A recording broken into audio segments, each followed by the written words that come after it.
Bonjour à tous, bonjour à toutes, je suis Manuela Ivano, je suis coach thérapeute en thérapie comportementale, cognitive, émotionnelle. J'interviens également en tant que formatrice et consultante en soft skills, en compétences psychosociales, prévention des risques psychosociaux et de la souffrance au travail. J'exerce au cabinet médical de Marly. Aujourd'hui, j'aimerais vous parler de la crise de calme. Si vous avez suivi mes vidéos, je vous ai fait déjà une vidéo précédente sur la cohérence cardiaque et sur l'apprentissage de la respiration abdominale comme un entraînement en prévention du stress, de l'anxiété et des crises d'angoisse. Aujourd'hui, je vais vous enseigner la crise de calme en opposition à la crise d'angoisse qui est préférentiellement à utiliser quand justement vous avez cette sensation, en tout cas les premières sensations corporelle, de tachycardie, de sensation d'étouffement, d'oppression sur la poitrine, de chaleur qui commence à vous envahir. Et donc vous pouvez donc mettre en pratique cette crise de calme qui, elle aussi, va agir directement sur le système parasympathique à travers le nerf vague. Si vous voulez revoir toutes ces explications, je vous invite à revoir la vidéo sur la cohérence cardiaque et la respiration abdominale. Alors, je vais vous donner 3 techniques différentes pour la crise de calme qui sont tout à fait complémentaires. L'objectif étant de tester les 3, de voir celle qui vous correspond le mieux, qui fonctionne le mieux sur vous pour refaire descendre la pression en cas de crise d'angoisse. La première technique, c'est la technique du 4-4-6. J'inspire sur 4 secondes en gonflant le ventre, je bloque la respiration 4 secondes et j'expire sur 6 secondes en rentrant le ventre. Ce qui donne, je ne sais pas si vous allez le voir bien évidemment à la vidéo, mais je vais vous faire une petite simulation. Donc j'inspire, je bloque et j'expire par la bouche ou par le nez. Si c'est par la bouche, on va en fait faire comme si on soufflait dans un petit tube de paille. Donc ça va faire... Je vous la refais. J'inspire 4 secondes, je gonfle le ventre, je bloque et j'expire.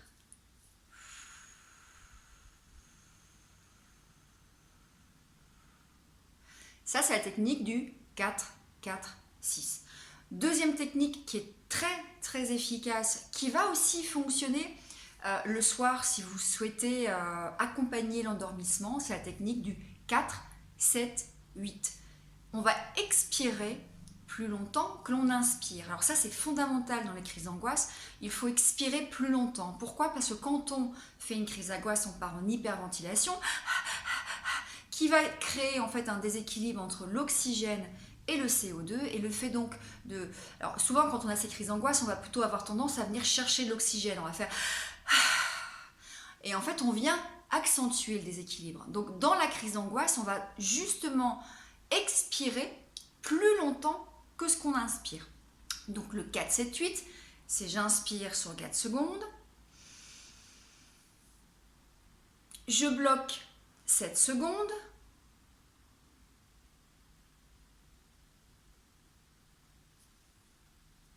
et j'expire sur 8 secondes en rentrant le ventre et en serrant la bouche.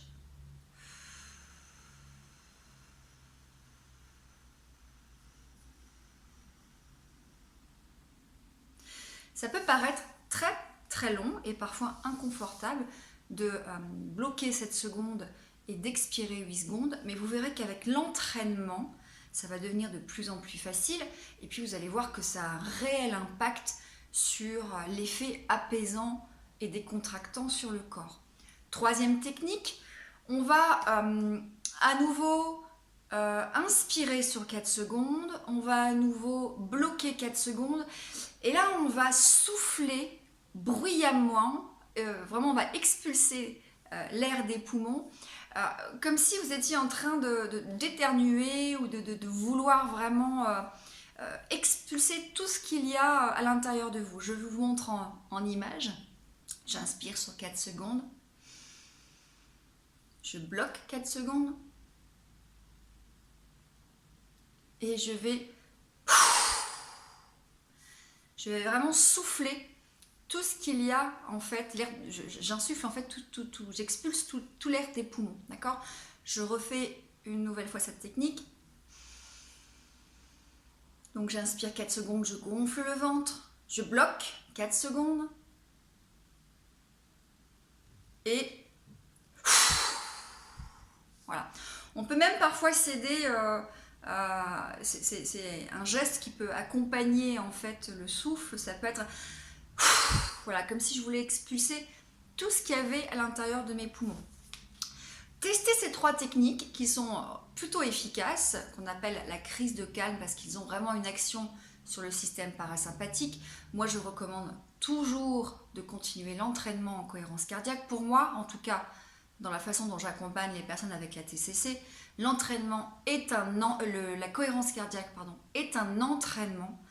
La crise de calme est à vraiment utiliser pendant la crise d'angoisse. Et plus on est entraîné grâce à la cohérence cardiaque à gonfler son ventre en inspirant et à rentrer son ventre en expirant, plus on va faciliter l'apprentissage de la crise de calme.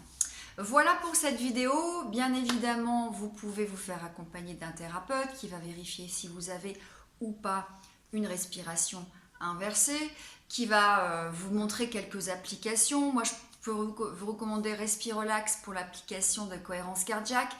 Et je crois que l'application que j'utilise pour la crise de calme, c'est Breathing, en anglais, B-R-E-A-T-H-I-N-G. Breathing ou Breathing Out. Je pourrais peut-être vous mettre l'image en dessous de la vidéo quand je vous posterai cette vidéo.